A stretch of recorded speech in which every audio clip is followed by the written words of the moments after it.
Welcome to the Bud's Beer Blurb podcast. You can find the Bud's Beer Blurb blog at budsbeerblurb.com. You can also follow us on Facebook, Instagram, YouTube, and TikTok. Just search at Bud's Beer Blurb and we'll pop right up. Hello, I'm Bud Esty, and welcome to Bud's Beer Blurb, the podcast. On this episode, Nick and I had the opportunity to go to Windsor, Connecticut to visit Dudleytown Brewing. I gotta say, we had a great time. The brewery is amazing. We sat down with John and Daryl, two of the owners, and Rob, the head brewer, and I truly feel like they rolled out the red carpet for us. And I really felt like the interview was going to be a disaster. I neglected to pack a few items that were absolutely necessary to record the interview. So we had to improvise, and I had to actually use my phone. Luckily, I had some wireless mics to go with that, and we actually pulled this off. Now, things sound a little hollow, mostly because of the microphones we were using, and also that this place is so big that there's no way we would have got a studio sound. Nevertheless, we had some great beers, fantastic company, and I think we pulled this one off. So, ladies and gentlemen, here is our interview with Dudleytown Brewing in Windsor, Connecticut. Bud from Bud's Beer Blurb, and I am in Windsor, Connecticut, and I am at Dudleytown Brewing, and I'm sitting here with two of the owners and the head brewer, and my co-host, Nick Briggs. Oh, yeah. Oh, don't do that. So what I'm going to do is I'm going to ask you if you could just introduce yourself real quick and maybe just say a little something about yourself. We're going to start out with John since, I put him on the spot already. Hi, my name is Jonathan Levine. I like long walks on the beach. I like beer. Okay, that's enough of that. Rob? Hey, I'm Robert Lawrence. I'm the head brewer here at Dudleytown, and I also like beer. Sounds a lot like my first introduction. And last but not least, Daryl. Yes, this is Daryl Dunlap, and I am co-founder of Dudleytown Brewing Company. Jonathan and I started this company back in 2017, and with a vision of building what we have here today, and we're excited to have you guys here. You know, I think I'm going to direct all the questions to Daryl. That sounds about right.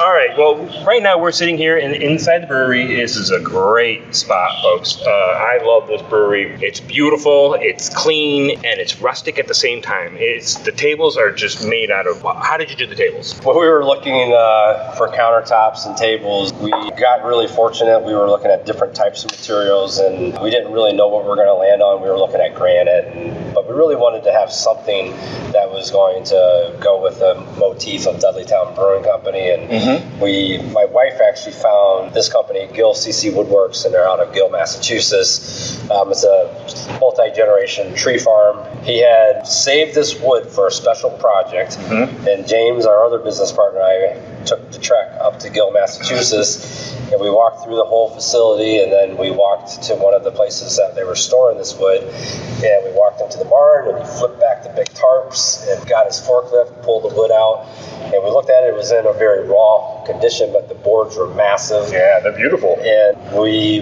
made the deal, and here we are. We have beautiful countertops and tables that were all made by this company. So, and this is called Live Edge, isn't it? Yes. Yeah, it's beautiful, folks.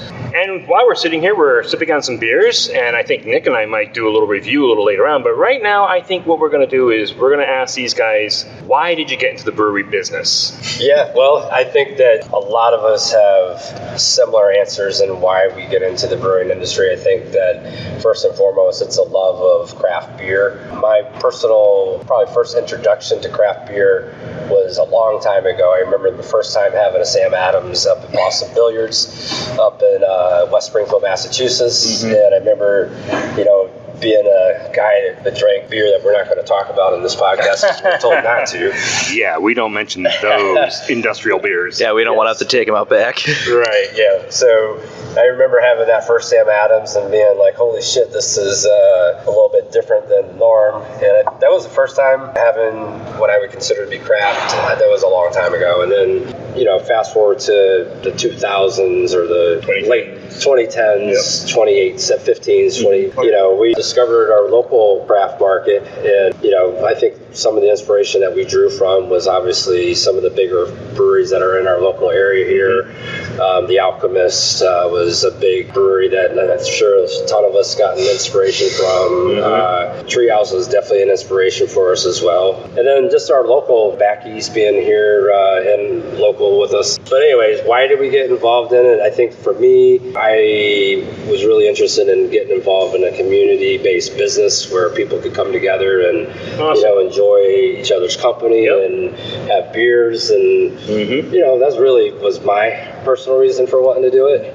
And Connecticut breweries, I find they're very social.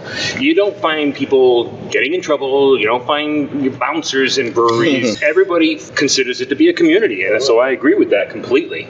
Rob, what got you into this? So it was kind of an accident.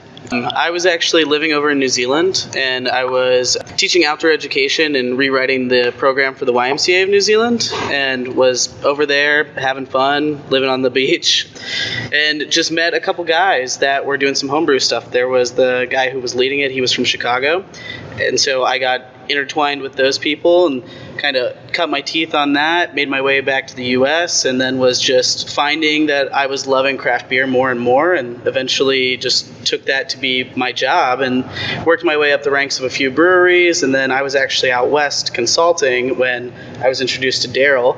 And when I met these guys, I was like, well, damn, these guys really have a fire lit under their ass to do this the correct way.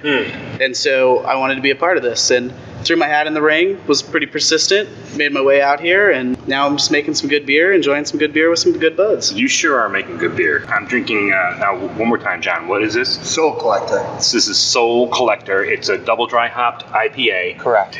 It's got an ABV of 8%. Correct. It is delicious. It is absolutely delicious, Rob. Gentlemen, well done. Well done here. The whole brewery, well done.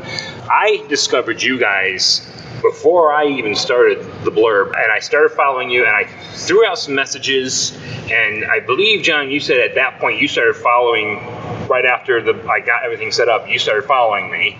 Correct. So I've been waiting for you guys for like 2 years. I was communicating every now and then. I throw something out there. Hey, how are you guys doing? Because I wanted to get out here.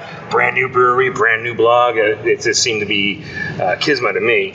So I waited 2 years. I gotta ask, if it took that long, what was like any of the major setbacks? Did you have anything that went wrong, or what was your triumphs too? So for us, we started in 2017 with the whole brewing in my backyard. There you go. Yeah, that's a lot of people start that way. Yeah, and I saw that's when you have the time stamped on your website was 2017, so I noticed that today too. Yeah, so I mean that's when we set up the corporation. We decided that we were going to do this as a business, and then from that point, once we landed on the name Dudleytown, we decided to make it a real business. So that's when we set up our corporation, so on and so forth. And we were brewing just half barrel batches on a small pilot system at my house in the barn.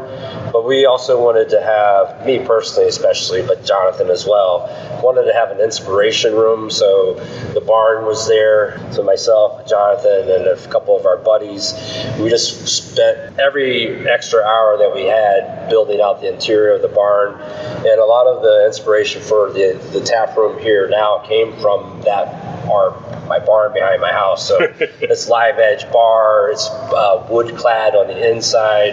That little bit of a rustic feel that I was mentioning earlier. It's beautiful. It really is. Oh, absolutely. Especially the skeletons and the chandeliers. Well, those are only right now for Halloween.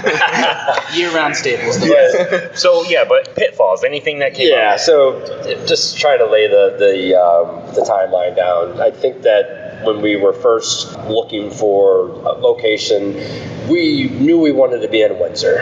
I live in Windsor. John lives in South Windsor. But Windsor just has that. First and foremost, Windsor did not have a brewery, and we strongly felt Windsor needed to have a brewery. And we were looking at different locations. We looked at a building downtown Windsor that had a lot of, it was architecturally pleasing, but it had limitations, square footage, parking, that sort of thing.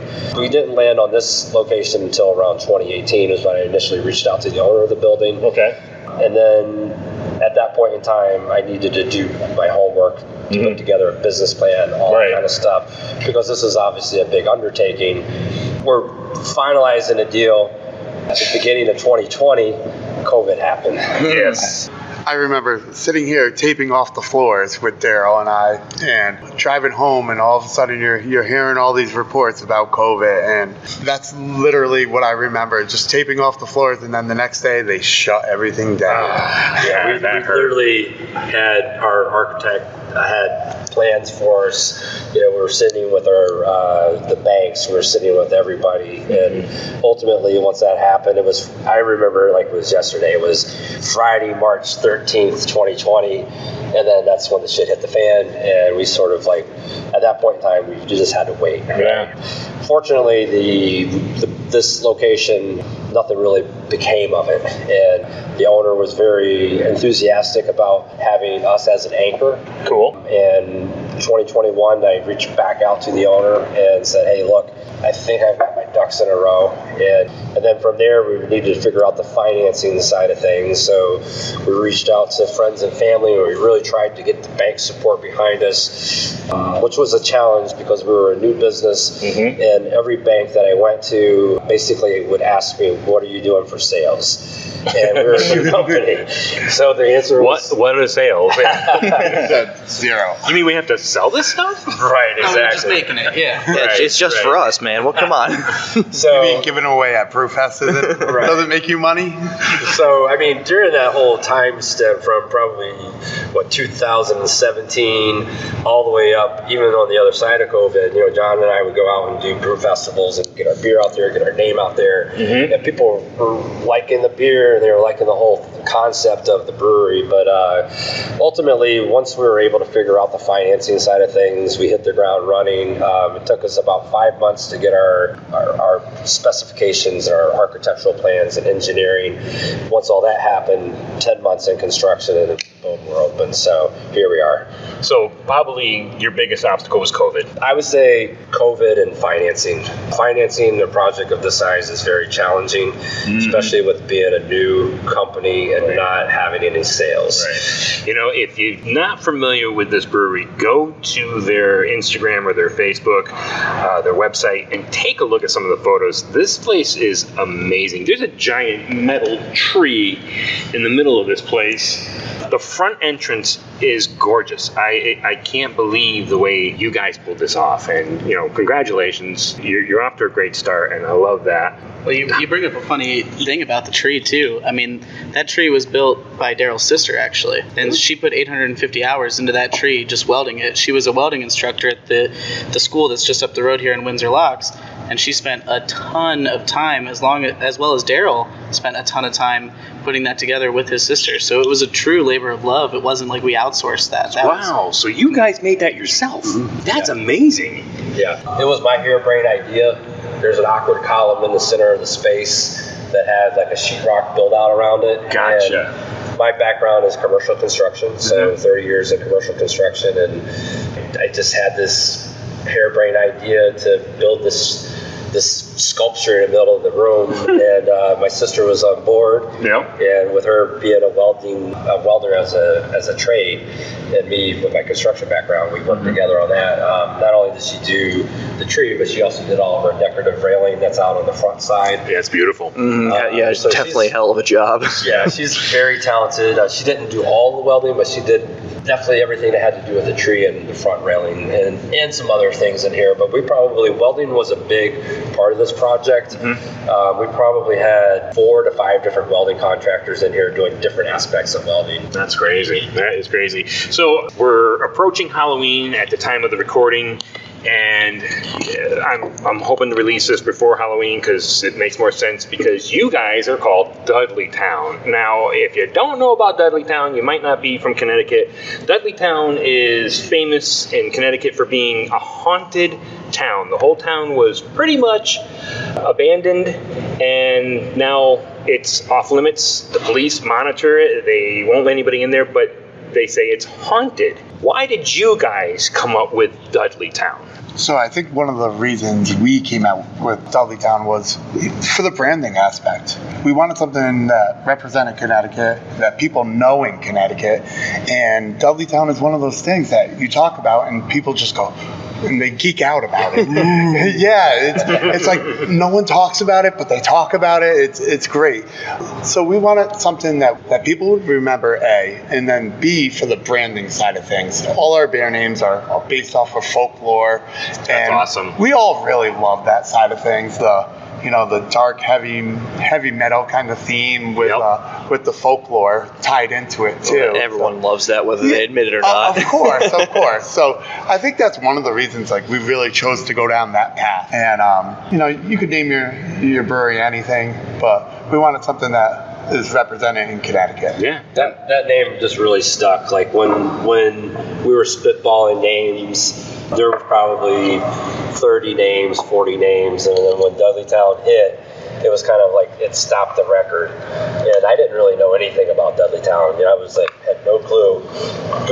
Googled it on my phone, and I was like, oh damn. And then at that point in time, like what you guys were just talking about from a branding perspective, I could then visualize that as a brand, and that's really why we decided to go with it. And the weird thing is like the first time that we did a brew festival was up in Springfield for the Worthy, and I remember we had this big, because I'm go big or go home. That's just the way I am. Amen. It's a good way to do it. I mean, we can tell. And it's worked out, hasn't it? Yeah, Nothing our first brew fest, You got to full ass it all. banner behind us that was like 8 feet tall by 10 feet wide, and we were stuck in them tents with a bunch of other home brewers, and I remember what's Hefe from the Worthy. Yeah. He's Yeah. So he's like, okay, you guys are serious, right? And we just set it up, and we were just like, I don't know. But we also had this big ass banner. That's what I mean. Everybody just came with their little jockey box, and here we are with this big banner. And but people then is when I realized, me personally, that Dudleytown was a thing, because people would ask us, you guys did this about the Dudleytown, and I didn't realize how much of a following that this type of stuff has. Yeah. And It's huge. yeah. So I mean, we embraced it obviously, and here we are. Yeah. And I think even for me, I mean, when I first met these guys, I had never heard of Dudleytown. I came out from Colorado, and so when I first heard it, I was like, who the hell's Dudley? and so then, they kind of explained it to me, and the way that I read it was the punk rock ethos of we do what we want to do, and we want to do it our own way. And so with that, we've kind of lent the names to this more haunted, more visceral kind of punk theme, but it all just lends more to we're doing it the way that we want to do it, and we want other people to think we're the cool kids because we're doing it our way. Yeah. Rob, while I got you talking, I have another question for all three of you, but we'll start with Rob because he's the brewer. I got to ask you, outside of the brewery, what is your favorite or go-to beer? My favorite beer I've ever had is no longer in production, and it was, I'm not going to speak ill of any brewery, but they were throwing a lot of stuff at the wall at the time, but there was this beer called Steppin' on Ghost. It was a raspberry milk chocolate stout. Wow. And it was on nitro, and it was perfect, I mean, it was just so clean, so crisp, it was just great, and, had the nice sweetness, it had the raspberry, the white chocolate, everything. Wow. But now, if we're looking for something in production, if I'm going to have a beer with friends and share and, have the nice talks that you do with a beer, I reach for La Fin du Monde. Their Omnibrew does them out of Quebec. Okay. And you can get 750 ml bottles at, grocery stores here or there. Mm-hmm. You don't see it on draft much, but there's always bottles, and so that's a 9% Belgian Tripel. Great, wonderful, wonderful beer. Yeah, I love Belgian Tripels. When are we doing a Belgian Tripel? So, right before I left the West, I was helping out this great brewery called Second Chapter Brewing. They are in an old library in Ogallala, Nebraska. And I brewed a 10% Belgian Strong or Belgian Golden or Triple or whatever you want to call it for them. Tripel, however you want to say it. There's no masters, no snobs. Say it however you want. I don't care. And I brewed one for them, and they named it after me. They named it Bobby's Belgian Strong. And Stop. Are you serious? Yeah. And it was delicious, and so of course it was. We can definitely do one. I mean, it's definitely something I have in my repertoire. It's something I love to brew and drink, so we can make that happen. Awesome. Well, Daryl, what about you? Man, I tell you, I'm gonna hate to admit it, but I'm a big hazy IPA guy, and probably part of the reason why we're sitting here right now is because I'm a big hazy IPA guy. So for me, for a go-to beer, I mean, we brew some pretty good hazy IPAs. Absolutely. Here. I don't really go outside of here. Well, actually, why should you, right? Just give me a beer. He's beating around the bush at Sam Adams. Hey, listen, I'm not going to hate Really on Sam soul Adams. collector. No, I mean, probably my go-to beer right now at the moment is going to be Son of Ruckus, our hazy IPA. Okay. Yeah. Okay. I mean, if it's outside of our brewery, one of my favorite beers is probably going to be Main Dinner. Oh, wow. I really like that beer. It's different than our hazy, but I just feel like it has a lot of depth to it. Yeah. And, Old school New England. Yeah, and I like if I'm going to go away from a hazy, I'm going to probably, if I can get it, that's where I would probably reach. Right. Yeah, it's out there. It's Yeah. very, very popular still. Yeah. I loved it. Yeah. Yeah. Well, John, what about you? So I also hate to say it. I love the hazies. Why do you hate to say that you love the hazy? What's the hate? Because I've gotten in their head in a way. It's not Because- just Robert. It's because not- there's it's this preconceived- It's industry wide. Yeah. Just throwing it out there. There is preconceived notions that brewers only like lagers, and the hazy train is bad, but the hazy train's not bad. We're making beautiful hazies, and for a style that is up and coming, I think that we are making really good iterations of the style and making it unique for us and finding new hop combinations and things like that. You know, I mean, I've been sitting here drinking Pilsner. I'm not drinking the hazies, but almost every night I drink a Soul Collector, I drink a Ghost, I drink a Son of Ruckus, because they are so good. They're so sweet and chewy and candy-esque, and I think there's something beautiful about them. So I think in a way the industry has gotten in everyone's head that you shouldn't like hazies, but if you like what you like, why apologize for it? I agree with you. That's why I'm not. I say I apologize, but I really don't give a shit. I just. Attaboy. He beat me to the punch. You know, you were all about the punk rock. You know, if you like hazy, screw who gives a shit. Exactly. Well, let's let John answer this. Yeah, no Go ahead. problem. So, I have been working with Robert for the past couple months, and he has beaten it into my head to not like hazy. No, I'm just kidding. Gotta give him a little crap here. No, so, I mean, basically, the hazies that I really enjoy are, New Park Cloudscape and Weldwork. My wife's from Colorado, so I like to go out there and you try all the different beers out there, and Weldwork's Juicy Bits is one of my go-tos anytime I'm out there. Yep. Ice Cream Man over at Back East. It's just a straight go-to. Yep. And That was my gateway. Ice Cream Man. I mean, It was my gateway. It's the beauty of craft beer. Yeah. There's a beer for everyone. Even when I was just bartending, people would be like, "Oh, I don't like beer." I was like, "Well, no.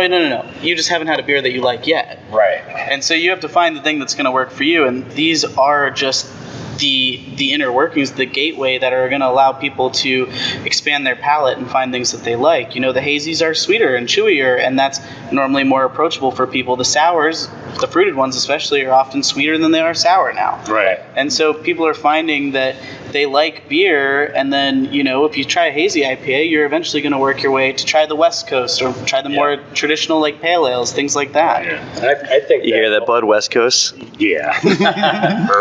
I really feel that for us here at Dudleytown, our goal was to have a bunch of different styles of beer on draft for our customer base. I mean, I remember going to the town, and the town planner was like, "You're going to do a brown ale, aren't you?" And I'm like, Otherwise, you're not going to build that thing. we're like, absolutely, we'll do it. Yep. We have, Robert, you can jump in on this. You might know better than I do, but I mean, we have a few lagers on draft. We have several IPAs. We have West Coast IPAs. We have pale ales. We have sours. We have hard seltzer.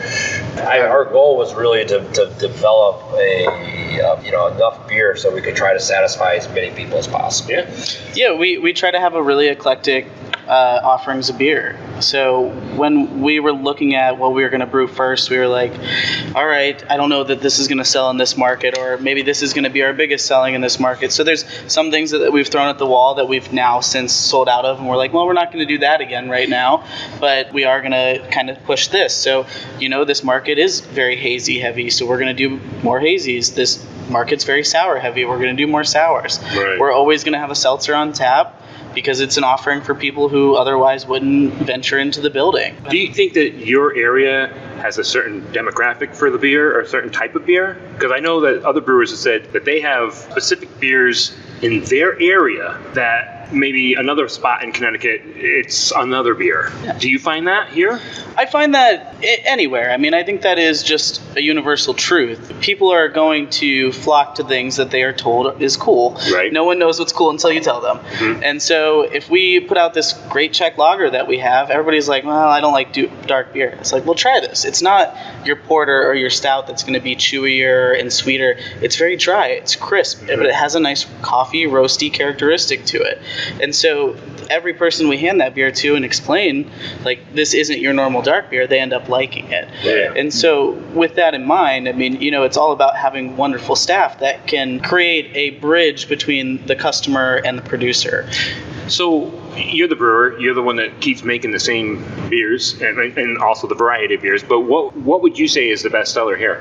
Just by numbers, our best-selling beer currently has been Ghost, which is one of our hazy offerings, but it's a close second with Son of Ruckus. It's just those numbers are skewed because we've ran out of certain things and we didn't have it for a couple of weeks. So I think those are easily our two best-selling beers, and it's just the hazies. And then it is let up. Sours, really. Yeah. The sours are after that, and then honestly, it's weird. Like I look at the numbers every single day, and Saturday, Big Pumpkin Spin and Cheese was our number one seller, and that's a pumpkin ale that they do a garnish on, and our staff behind the bar probably doesn't like it as much because they have to go through the process of adding that rem on there, and we're slammed, and they get like 10 of those in a row, their eyeballs are popping out of their heads, but people really like that beer, and Robert really brought another level of talking about doing the garnishing and stuff. We don't do it on a lot of the beers, but that particular beer goes well with. Right. And we would like to do more garnishes on our beers. I think it's something that just truly elevates the glass. It elevates the experience for the customer. Right. And there's pretty much, you could find a garnish for any beer. Right. Or not. Or not. Me, I'm like a non-garnished fan, but anyways. But we love it. I know. So the one thing I find super interesting is I think, the hazies are always going to be a thing, but the sours I think are really trendy right now. We were just at a brew fest this past weekend, and we brought Soul Collector, which is a double dry hop IPA that everybody loves. It's got all those words in it that everybody loves. And then we brought a Buried Bones, which is a sour, and people were coming back around and they kept saying, give me more of the Buried Bones. Wow. Give me the and we were like, oh my God, you think you bring the double IPA and people are going to want that. And now sours are just really trendy. One of my sons really enjoys the sours. He likes the Connecticut Valley sours because they make a whole bunch of those fruity sours, and he keeps bringing them over to me. And I'm like, okay, you're gonna make me drink this. You're gonna get on the camera with me when you see my reaction, okay? And I'm gonna tell everybody that you brought it. So. Well, have you had our sours? No, not yet. No, not yet. No, not yet. I think you're gonna have some. Okay. So even if it's just a little splash. Yeah, I would. The thing that I think we try to do uniquely with our sours is nowadays it's all smoothie sour, and they're just these very viscous bombs of flavor. And honestly, a lot of them are delicious, but there's something to be said about a really bright, crisp sour that still provides all of the fruit flavor that you're looking for with the sweetness. And again, we do make ours a little sweeter. They are soured down to the normal level, and then there's a tad bit of back sweetening that happens just to make it more approachable. Because we have tons of people who come in here and they say, I don't drink beer. Correct. And it's like, I drink wine. It's so. What are you doing here then? Yeah. Drink it now. My husband dragged me here. My wife dragged me here. I don't drink it. The plus ones. So and the so- plus ones, I'm sorry. No, you're fine. And so we've made them a touch sweeter that lends it to be more approachable to people. Nice. And the funny thing is like we've had guys, I'll just say contractors, blue collar guys that you would think never in a million years would drink a fruited sour. And I'll just throw this out there, Dave, if you're listening. I'll just use your first name. Name drop. Drop the last name. You You mean guys with these big beards?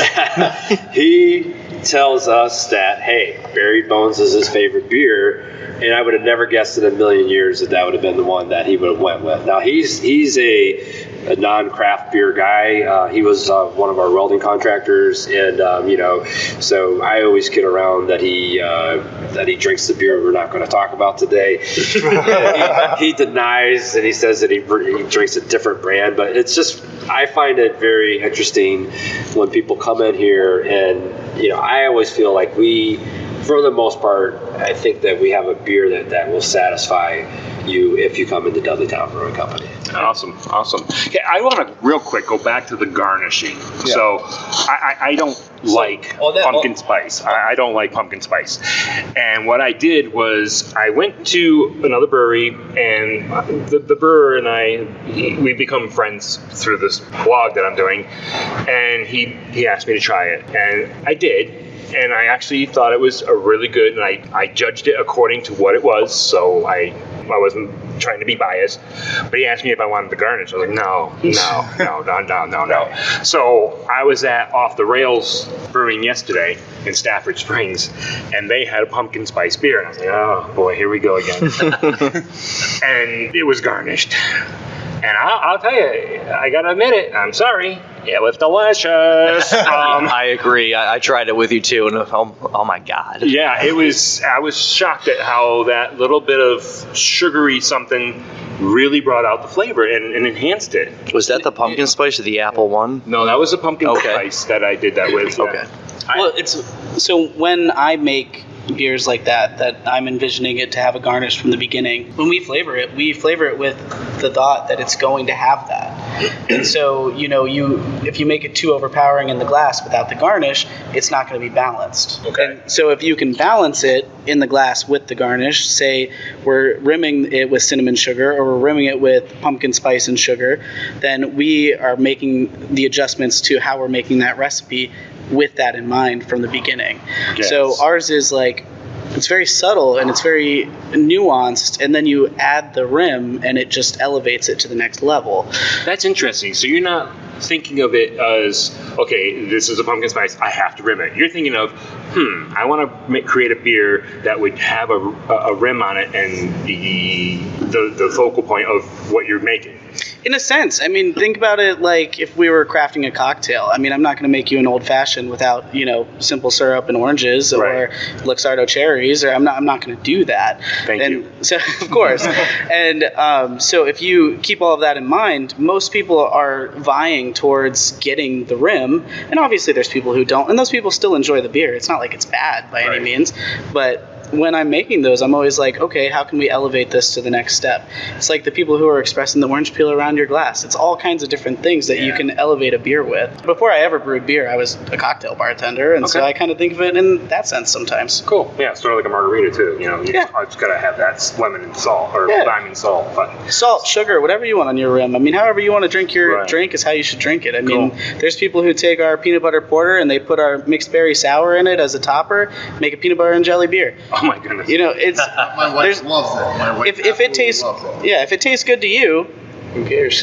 Right. Yeah. Exactly. Palate perception. I know I had a peanut butter and jelly beer, and that's the first hangover I got in years. Yeah, the sugar stuff. So we're starting to run out of time a little bit, but I got to ask, with the way this place is set up, I mean, it's so big. It's there's so much to offer here. Do you have any future plans? I mean, I'll say I have plans to make lots of good beers. Yeah. John and I are spitballing constantly in terms of that realm of it. We are always on the lookout for beers that excite us, beers that we think will excite other people, and we're trying new things. We have a pilot system downstairs, so we are piloting stuff, not as much as we were before we opened because we've been really busy, but we have been trying to add more things to our toolbox, our repertoire, so that we can just give people what they want. Right. Have you thought of a triple? I dream about one, actually. The issue is they don't tend to sell that well. Right. You guys are canning, correct? We are. Okay. So downstairs we have a whole canning, Cody canning machine downstairs. Okay. So are you planning on distributing? Yeah, so I'll jump in here. So really our initial thought was to get our legs under us and just make enough beer so that way we can satisfy our tap room. Mm-hmm. We also will can off small runs of our product. Mm-hmm. But our concern that we have is what we ran into the first couple of weeks is we pushed too much beer into cans and we ran out of beer on draft. And that was eye-opening for us. So at that point in time, we sort of cut back on our can runs, and because we're really a tap room model here. Right.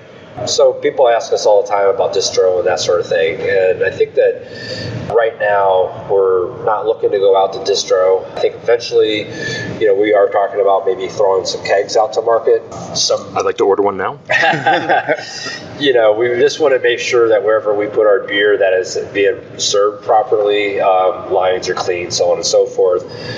Sometimes we've all been to establishments where you get a beer and it's like you're excited, like I'll just say a main dinner. Mm-hmm. Without slamming the restaurant that I went to, I get the beer and I'm like, that's not main dinner. It wasn't presented in the way it should have been, right? Yeah, the lines probably weren't clean. Correct. Yeah. Right. Well, so we want to be selective with that.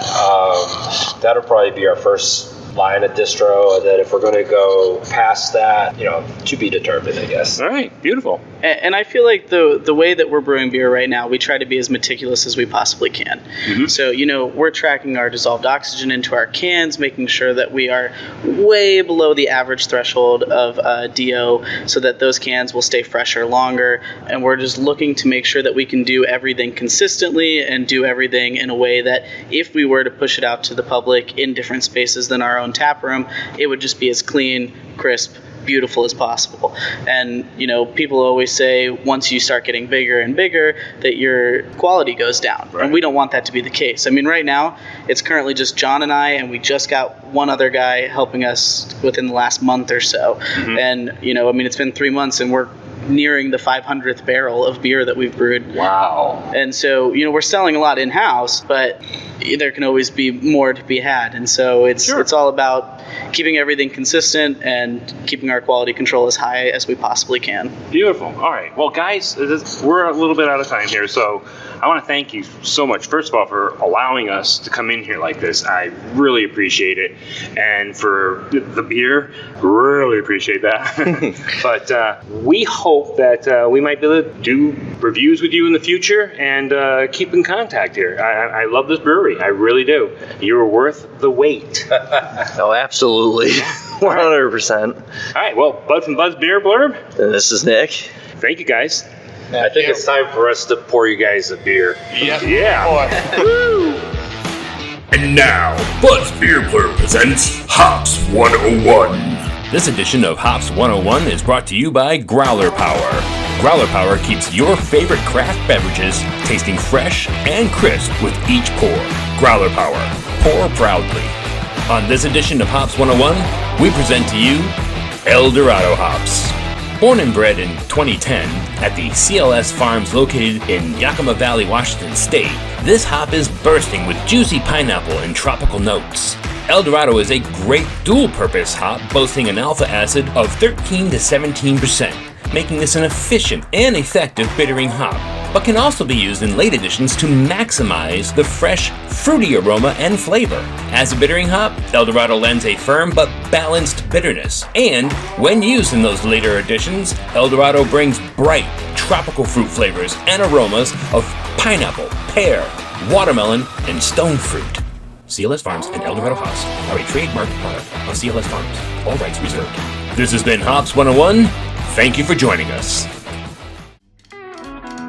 Bud's Beer Blurb, the podcast, can be heard on Spotify, SoundCloud, Amazon Music, and of course on our blog site at budsbeerblurb.com. We can also be found on Instagram, Facebook, TikTok, and YouTube.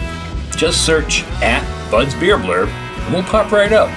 Thank you so much for your support, and we'll see you next time on Bud's Beer Blurb.